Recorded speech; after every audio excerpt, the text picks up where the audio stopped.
Well, good morning, everyone. Thank you for joining us now, and then thank you to those who will be joining us later. Um, Today, we are in chapter 11. Um, this is an interesting chapter. Again, it's another kind of story of an encounter. So in some ways, there isn't quite as much instruction the story itself is supposed to teach, although there's a lot of good insight here. This is a chapter that gets at the different kinds of idols that we can have in life, and idols that seem to be perfectly fine, that no one really would ever question.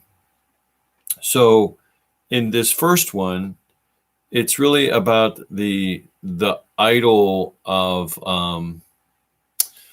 family, and more specifically, um, the way in which we can love family members. And this in this case, it really has to do with how a mother can love a child.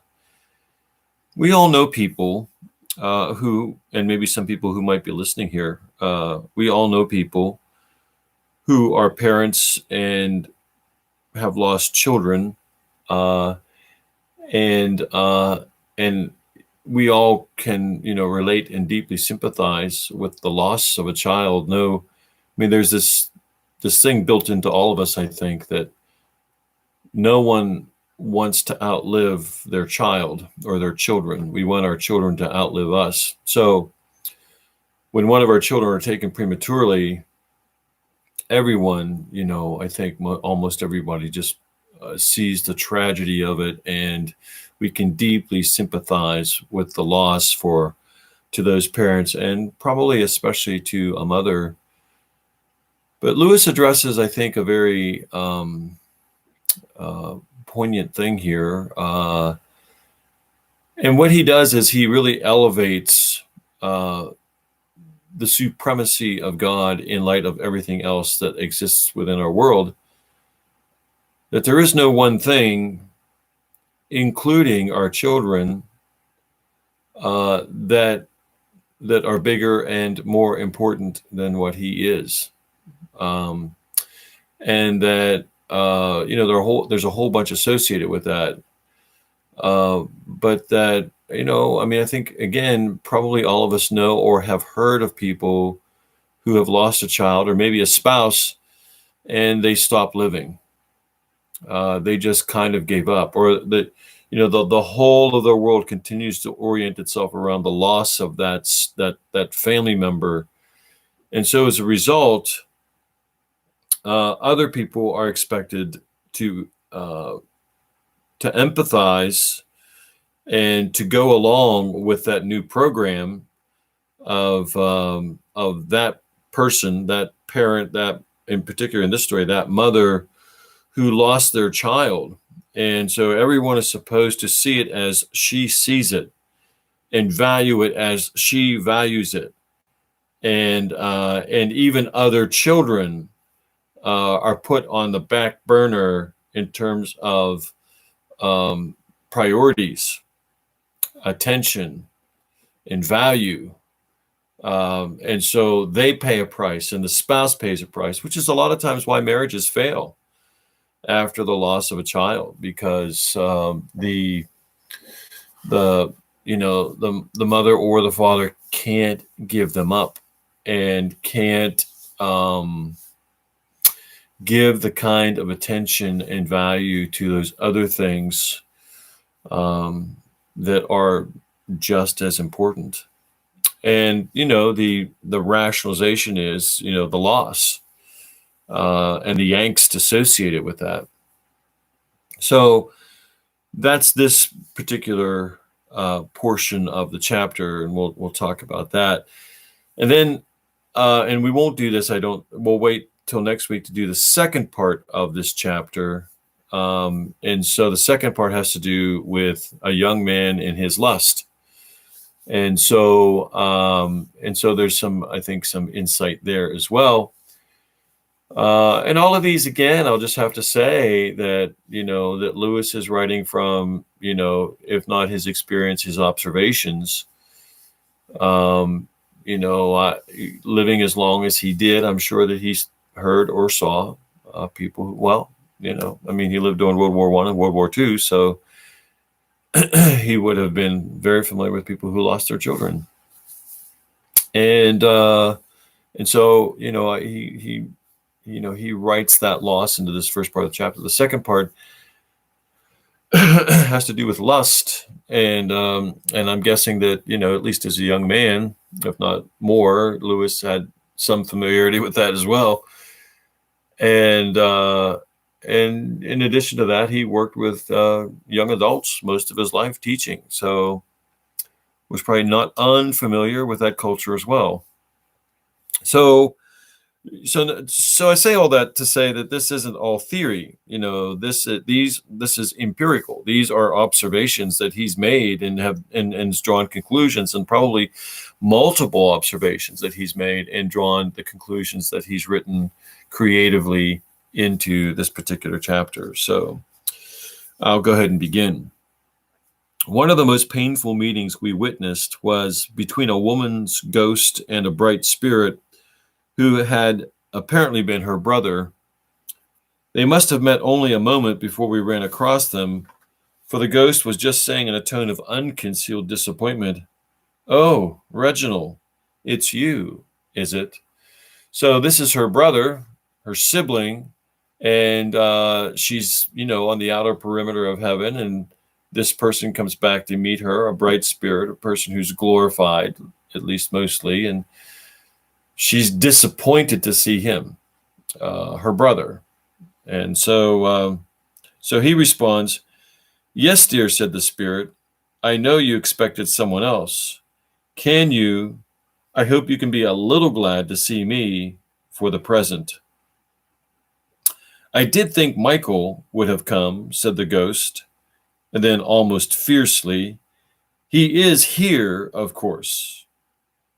"He's there, far up in the mountains," said Reginald. "Why doesn't he come to me? Didn't he know?" "My dear, don't worry. It will all come out rightly, presently. It wouldn't have done, not yet. He wouldn't have been able to see or hear you as you are at present. You'd be totally invisible to Michael.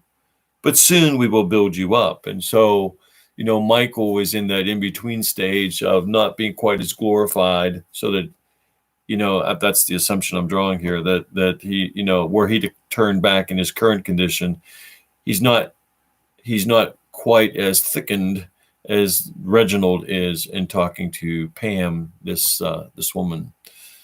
So she responds, "I should have thought if you can see me, my own son could.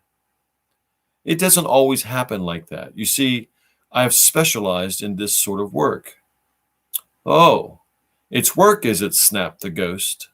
Then after a pause, "Well, when am I going to be allowed to see him?" "There is no question of being allowed, Pam. As soon as it's possible for him to see you, of course he will. You need to be thickened up a bit." "How?" said the ghost. The monosyllable was hard and a little threatening. "I'm afraid the first step is a hard one," said the spirit. "But after that, you will go on like a house on fire. You will become solid enough for Michael to perceive you when you learn to want, quote, so this is capitalized, when you learn to want someone else besides Michael." So that someone else is, with its capitalization, is a reference to God. When you learn to want someone else besides Michael.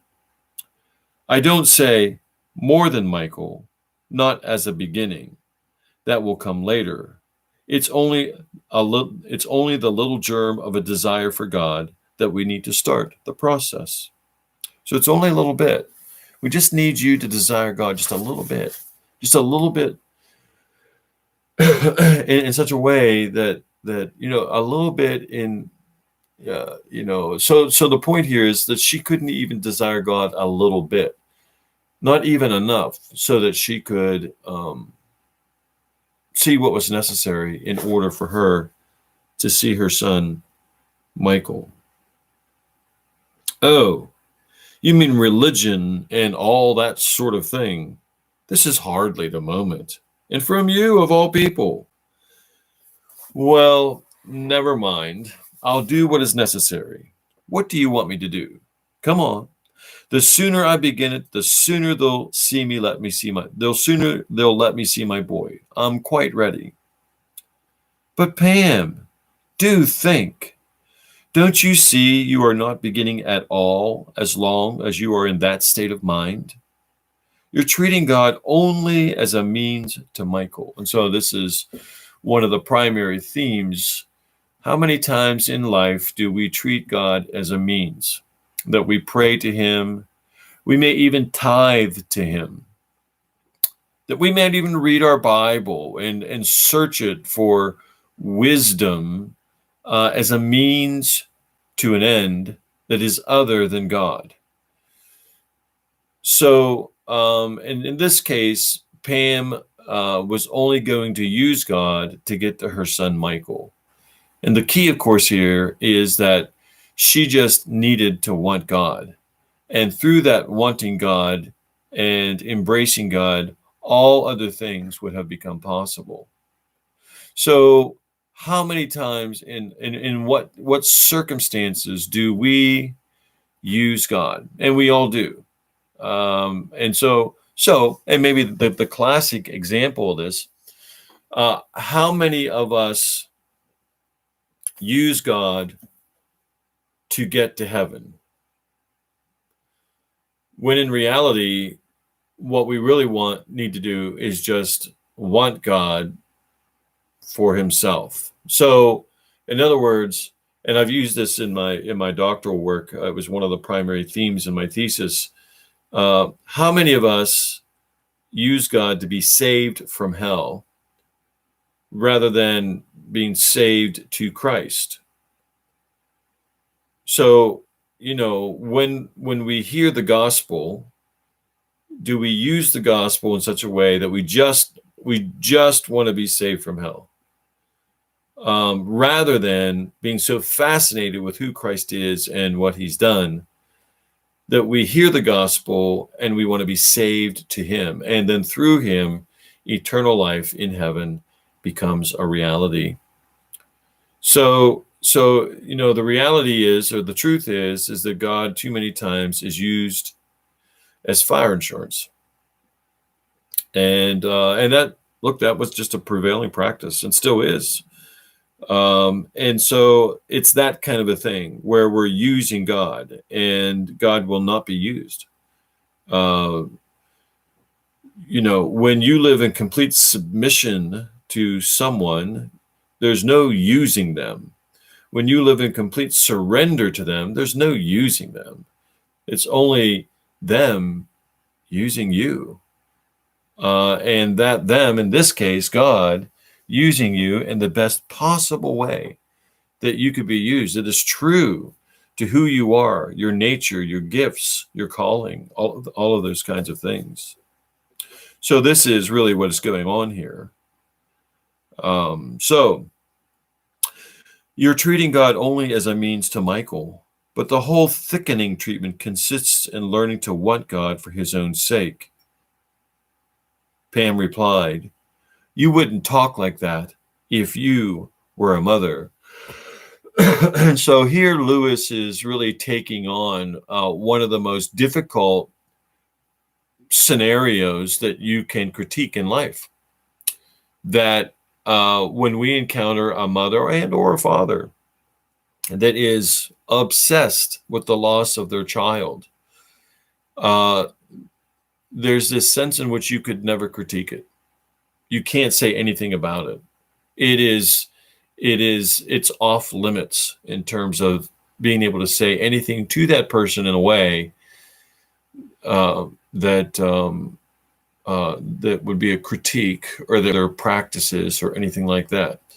So Lewis is really addressing this, and it's an important thing because there's not only that, but there are other things in life too, in varying degrees that we would say that they should not be questioned. So that's why a lot of people live, compartmentalized lives.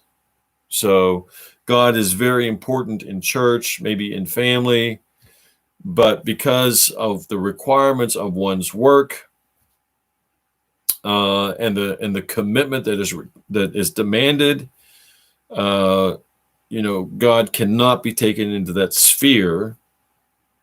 And so as a result of that, you can't question it, because I'll lose my job. If God asks me or requires me to live a certain way, I could lose my job, and I'm not going to lose my job. I mean, I'm not going to do that. So there is that. There's friends, and this is particularly true of young adults. I think that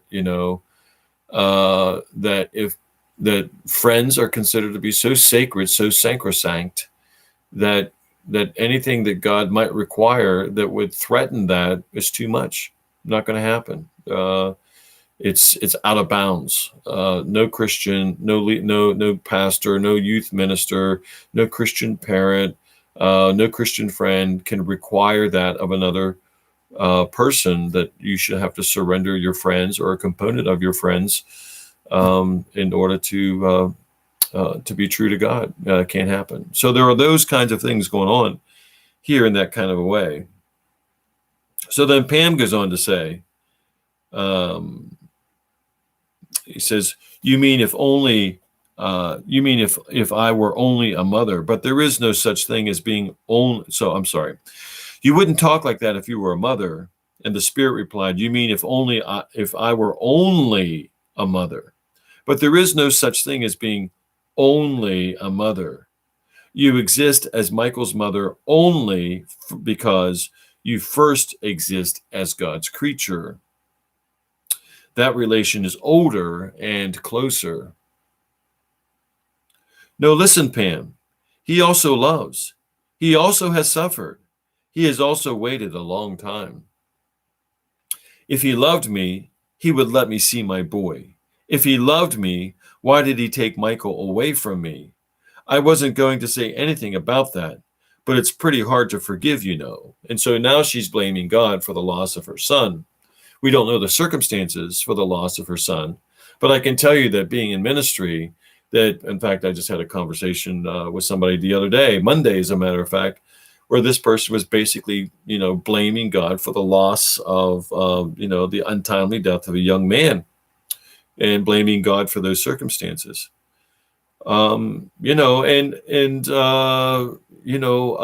I can sympathize with that, and having lost both my parents and, my wife's parents, who I cared about very much, and having observed many, many losses over the years, when a person loses somebody close to them, certainly love them and empathize and care about them.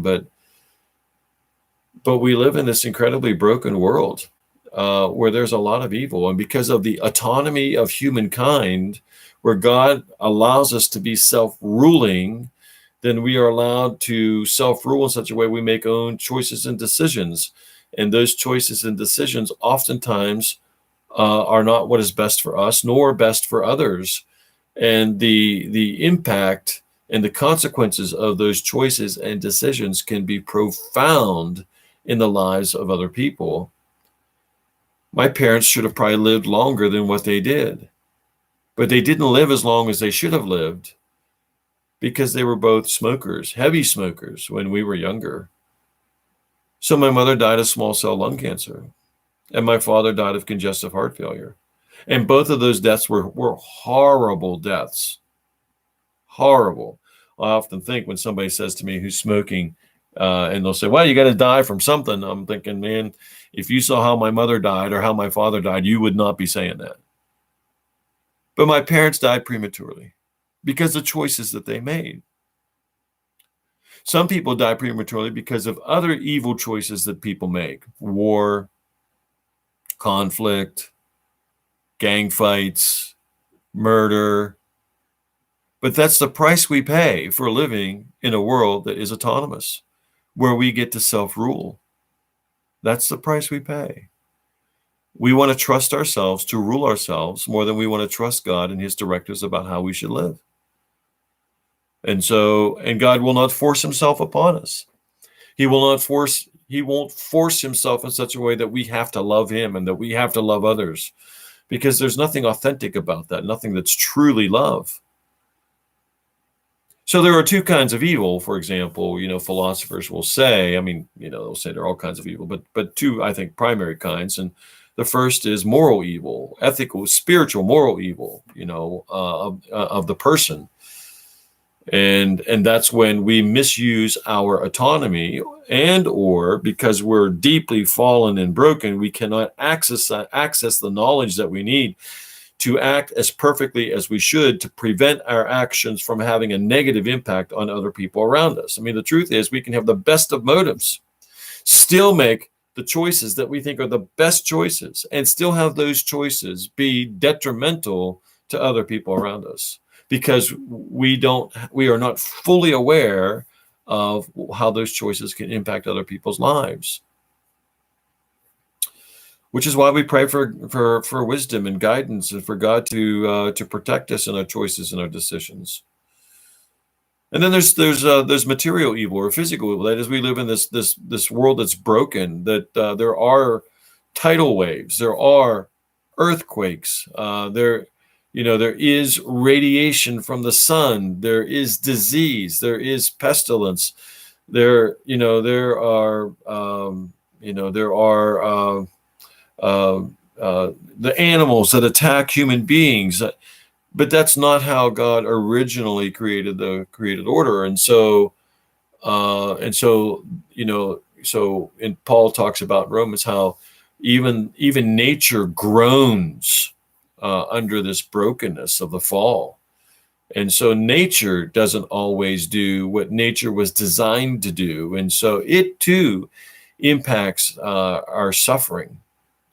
But that is the result of what our first parents did in the Garden of Eden. And to compile that, not only is the created order damaged and broken, so it doesn't function as it should, but we accelerate that ourselves a lot of times. So we do things to the created order that make it even more pathological to us at times. So when you split atoms, when you engage in chemical or biological weapons, when you don't manage forests properly, and so there are more wildfires than what there ought to be, when you pollute water, particularly as they did in the turn of the century. You could almost walk across the Ohio River at one time. It was so polluted and so jammed with our crap and debris and rubbish and things like that.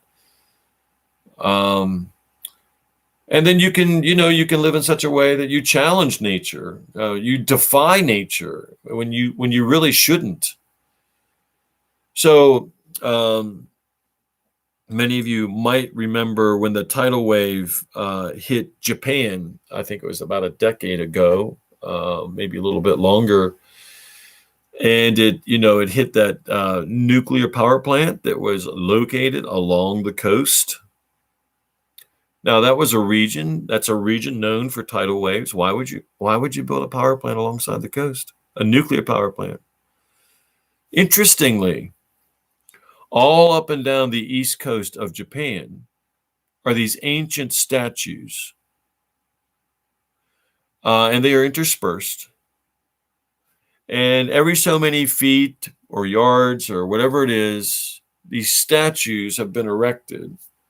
And on the statues is an inscription that says, "Do not live or build below this level near the ocean, because there are giant tidal waves that come off and they will wipe you out. Now I'm giving you the, sort of like a paraphrase of what it says.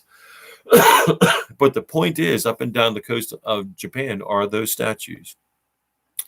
And people ignored those statues. And so they challenged nature itself. And how many people suffered and died because they challenged that. When you build in and around and on Mount St. Helens and it blows up, why are we surprised? When we build houses on the side of canyons in California, and then we get a tremendous amount of rain that causes mudslides, or that removes the support of those houses and their structures, and they slide down the hill, why are we surprised? So, so we have these kinds of things that happen, and we want to blame God. And so I amplified a lot more in terms of what was happening with this woman. But the idea of theodicy, if God is all powerful and God is good, why does evil happen in the world? That's theodicy. In most cases, we can only blame ourselves. And in a few of those cases, whatever happens, as with Job, we find a way to lean into. I was talking to this person, and they were telling me about the tragedy of this young man. And I was thinking about it later. I was thinking, when people tell you about those tragic things that happen, this was not her son, but it was a person that went to her church. When you think about that, it's really hard to be able to say to anybody, this is the meaning about why a person died. I mean, we really should avoid those kinds of conversations unless somebody directly asks us, help me to understand the meaning. What do you surmise? What do you think? That might be a safe thing to do, maybe not. So we ought to avoid trying to wax eloquently when there's some kind of horrible tragedy in terms of the loss of a young person's life or whatever, and the meaning behind it. But on the other hand, just because we can't derive meaning from that one particular thing doesn't mean that that particular thing can't inspire us to live meaningfully in response to it. That we determine then that we're going to live our lives differently because of what we've seen, so that in the living of our lives differently, we can help prevent that kind of a thing from happening again.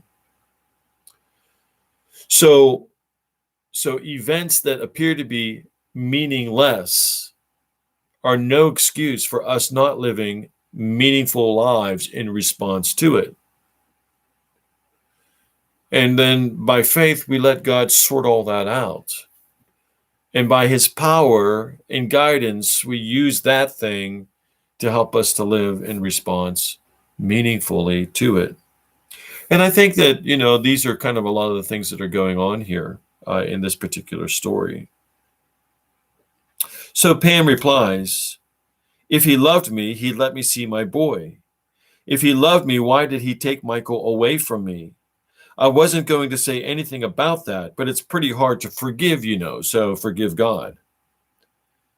But he had to take Michael away, partly for Michael's sake. So Lewis is writing in here some meaning behind this loss of Michael's life.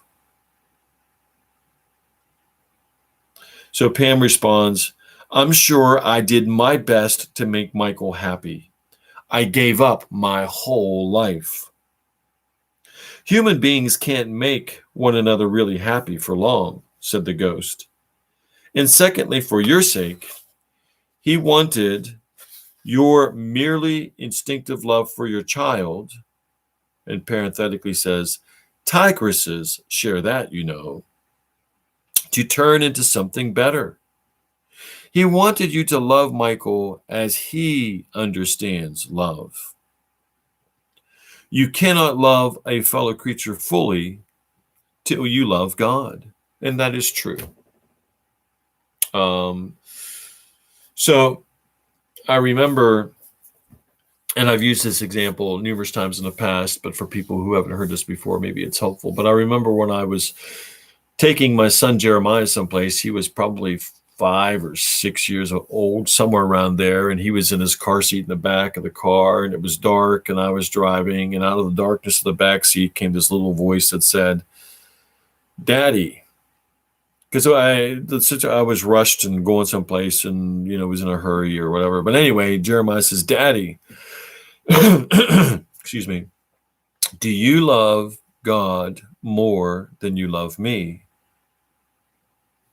"Do you love God more than you love me?" said my 4, 5, 6-year-old son. So I knew that I was in a touchy place. I had to be very careful how I answered that. And during that time, I kind of offered just a quick prayer, like, what am I supposed to say? And this is what God gave to me to give to him. And I said to him, "Jeremiah, if I love God more, that enables me to love you better. God shows me how to love you more and better if I love him more than I love anything else." And he absolutely got it. He understood what I was saying. And he went on to sort of say, he said something like, "I see. So Jesus shows you how to love me better." And I said, "Yes, but I can only see that showing if I love him more." And he got it. And this is what is being said here, that you cannot love a fellow creature fully till you love God, because we love imperfectly in and of ourselves. But the love of God demonstrates to us and shows us and guides us and inspires us and empowers us to love other people better. Sometimes this conversation can be done while the instinctive love is still gratified, says the ghost. I'm sorry, says the spirit. But there was, it seems, no chance of that in your case. The instinct of you loving your son was uncontrolled and fierce and monomaniac. And then he says parenthetically, "Ask your daughter or your husband." So apparently this woman loved her son disproportionately. She loved him to the exclusion of her husband and daughter. We've all heard of that, haven't we? Ask your daughter or your husband. Ask your own mother. You haven't thought of her. The only remedy was to take away its object, that is, Michael. It was a case for surgery. When the first kind of love was thwarted, then there was just a chance that in the loneliness, in the silence, something else might begin to grow. "This is all nonsense and cruel and wicked nonsense. What right have you to say things like that about mother love? It's the highest and holiest feeling in human nature." And I think that many of us are somewhere on that scale. We believe that. Pam, no natural feelings are high or low, holy or unholy in themselves. They are all holy when God's hand is on the rein. They all go bad when they are set up on their own and make themselves into false gods, which is what this woman had done with Michael. My love for Michael would have never gone bad, not if we had lived together for millions of years. You are mistaken, said the spirit, and you must know. Haven't you met down there mothers who have their sons with them in hell? Does their love make them happy? If you mean people like that Guthrie woman and her dreadful Bobby, of course not. I hope you're not suggesting if I'd had Michael, I'd be perfectly happy, even in that town. I wouldn't be always talking about him till everyone hated the sound of his name, which is what Winfred Guthrie does, and about her brat. I wouldn't quarrel with people for not taking enough notice of him, and then being furiously jealous if they did. I wouldn't go about whining and complaining that he wasn't nice to me, because, of course, he would be nice. But don't you dare suggest that Michael could ever become like the Guthrie boy. There are some things I won't stand. Now, just sort of a little anecdote here. When my son was playing cup soccer, so cup soccer is kind of an elite soccer program for kids in middle school and high school. You have to pay a lot of money to have your kid in it. They have to have some real ability to be able to play. Usually those kids go on to play soccer in college, although not all of them. And it's a very strong recruiting tool. And it can be an overall, because of the elevated skill, then your son or daughter can have their skill elevated and things like that. So, but there are some kids who really are very exceptional, just very, very good players, and some who are, very good players or good players in cup soccer. They would be exceptional players just in a standard soccer team. So, but there were some parents in fact, those parents were on every team. Those kind of parents were on every team that my son ever played on. And these kinds of parents actually resented you more, that they resented you, that you did not love their son more than your own son, because their son was so much of a better soccer player than your son. So they expected you to love their son as much as they loved their son, and for you not to love your son as much as you did. So, I kid you not. That's exactly how many of those parents were. And it was just, they were idols. And they were out of control. And it was really unhealthy and destructive, not only individually to people, but destructive to the team as well. So it goes on to saying, the Spirit replies, what you have seen in the Guthries is what natural affection to in the end, if it will not be converted. What you have seen in the Guthries is what natural affection turns into at the end, if not converted. So, he's saying to Pam, if you don't want to be like the Guthries, then you have to change the way in which you see Michael. It's a lie, a wicked, cruel lie. How could anyone love their son more than I did? Haven't I lived only for his memory all these years? The Spirit replied, that was rather a mistake, Pam. In your heart of hearts, you know it was. What was a mistake? So she's in denial here. All that 10 years of ritual of grief, keeping his room exactly as he left it, keeping anniversaries, refusing to leave that house, though Dick and Muriel were both wretched there. Of course they didn't care. I know that. I soon learned to expect no real sympathy from them. So here she, as I said earlier, she expected her husband and her daughter to love and to mourn in the exact same way that she did. And when they didn't, they were miserable. You're wrong. No man ever felt his son's death more than Dick. Not many girls loved their brothers better than Muriel. It wasn't against Michael they revolted. It was against you, having their whole life dominated by the tyranny of the past, and not really even Michael's past, but your past. So this is an important thing, right? Because, this death of Michael created for Pam a world of her own. It took on a life of its own. So the father loved the son. The sister loved her brother very much. But they didn't love in the same kind of way, destructive way, pathological way that the mother loved. And she resented them for it and made their lives miserable because of it.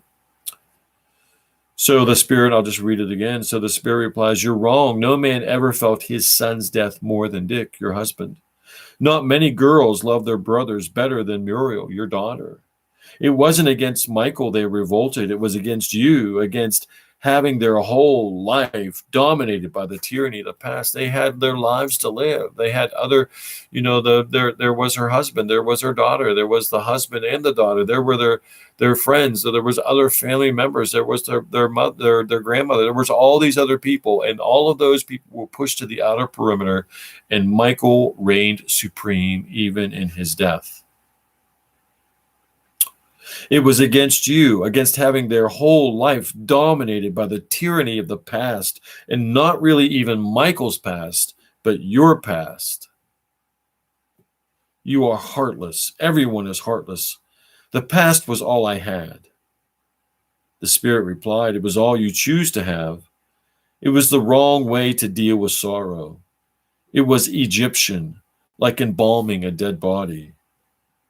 Of course, I'm wrong. Everything I say or do wrong according to you. So now she's taking on this martyr complex. But of course, said the Spirit, shining with love and mirth so that his eyes were dazzled. That's what we all find when we reach this country. We've all been wrong. That's the great joke. There's no need to go on pretending one was right. After that, we begin living. How dare you laugh about it? Give me my boy. Do you hear? I don't care about all your rules and regulations. I don't believe in God who keeps. I don't believe in a God who keeps mother and son apart. So here again, God must comport to her, right? And she'll punish God by choosing not to believe in him if that God won't give her son back. I believe in a God of love. No one has a right to come between me and my son, not even God. Tell him that to his face. I want my boy, and I mean to have him. He's mine. Do you understand? Mine, mine, mine, forever and ever. So Pam goes on this rant, and she's basically telling the Spirit how things really are in her mind about Michael and about God. So the Spirit replies, he will be, Pam. Everything will be yours. God himself will be yours, but not that way. Nothing can be yours by nature. What? Not my own son, born out of my own body? And where is your own body now? Didn't you know that nature draws to an end? Look, the sun is coming over the mountains there. It will be up any moment now. Michael is mine. So he's saying, look, you've got to see this. You've got to change your heart and your mindset, because the sun is about to come when you can't make any choices. The choice you made in the past is the choice you are stuck with, and that means hell for you. Michael is mine. How? Yours, says the Spirit. You didn't make him. Nature made him grow in your body without your will, even against your will. You sometimes forget that you didn't intend to have a baby then at all. Michael was originally an accident. Who told you that? Said the ghost, and then, recovering herself, it's a lie. It's not true, and it's no business of yours. I hate your religion, and I hate and despise your God. I believe in a God of love. So she believes in a God that really doesn't exist, because God is more than just love. God is love, but as God is also just, he's also holy, he's also good. He's so in terms of both, the communicable attributes, love, justice, goodness, and the incommunicable attributes like omnipresence, omnipotence, omniscience, things like that. God is more than just our concept of what love is. And yet, Pam, you have no love at this moment for your own mother or for me. Oh, I see. So he's saying, look, you believe in a God of love, but you're not loving yourself. So you don't do what you say you believe in.